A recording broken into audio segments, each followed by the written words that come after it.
ঢাকা উত্তর সিটির সাবেক মেয়র আতিকুল ইসলাম সহ ৬ জনকে জুলাই আগস্ট মানবতাবিরোধী অপরাধ মামলায় গ্রেফতার দেখিয়ে কারাগারে পাঠানোর নির্দেশ দিয়েছে আন্তর্জাতিক অপরাধ ট্রাইব্যুনাল। চেয়ারম্যান গোলাম মর্তুজা মজুমদারের নেতৃত্বে ৩ সদস্যের ট্রাইব্যুনাল এই আদেশ দেন। আন্দোলনের সময় ২০০ জনকে হত্যায় নানাভাবে তাদের প্রাথমিক সম্পৃক্ততা মিলেছে বলে জানায় প্রসিকিউশন। আগামী ৯ মার্চ তাদের বিরুদ্ধে তদন্তের অগ্রগতি প্রতিবেদন দিতে বলেছেন ট্রাইব্যুনাল। সাইদুল ইসলামের রিপোর্ট। জুলাই আগস্ট আন্দোলনের সময় উত্তরা এলাকায় মানবতাবিরোধী অপরাধের মামলায় সাবেক মেয়র আতিকুল ইসলাম সহ ৬ জনকে হাজির করার নির্দেশ দিয়েছিল ট্রাইব্যুনাল।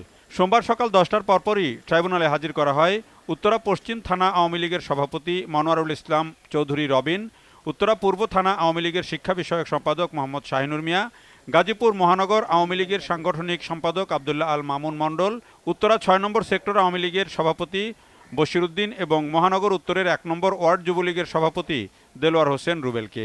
মেয়র আতিকুল ইসলাম রিমান্ডে থাকায় তাকে ডিবি কার্যালয় থেকে আনা হয় দুপুর 12:15টার দিকে। তাদের উপস্থিতিতে প্রাথমিক শুনানি নিয়ে তাদেরকে কারাগারে পাঠানোর নির্দেশ দেয় ৩ সদস্যের ট্রাইব্যুনাল।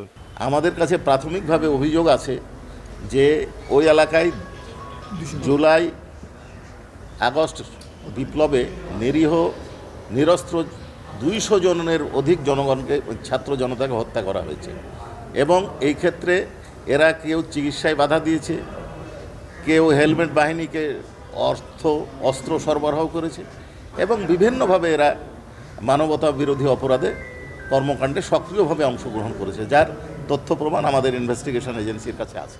এই ৬ জনের বিরুদ্ধে ২০০ জনকে হত্যার প্রাথমিক তথ্য প্রমাণ পাওয়া গেছে বলে জানায় প্রসিকিউশন। এই ঘটনায় একজন মেয়রের সম্পৃক্ততা কিভাবে, এমন প্রশ্ন ছিল প্রসিকিউশনের কাছে। ওনার পার্টিকুলার ইনসিডেন্টে কে কিভাবে কি ভূমিকায় অবতীর্ণ হয়েছেন সেই ধরনের কোনো বক্তব্য আমরা আপনাদেরকে দেব না। এটা ম্যাটার অফ ইনভেস্টিগেশন রিপোর্ট আসবে, তারপরে আমরা যখন ফর্মাল চার্জ দাখিল করব তখন দিব।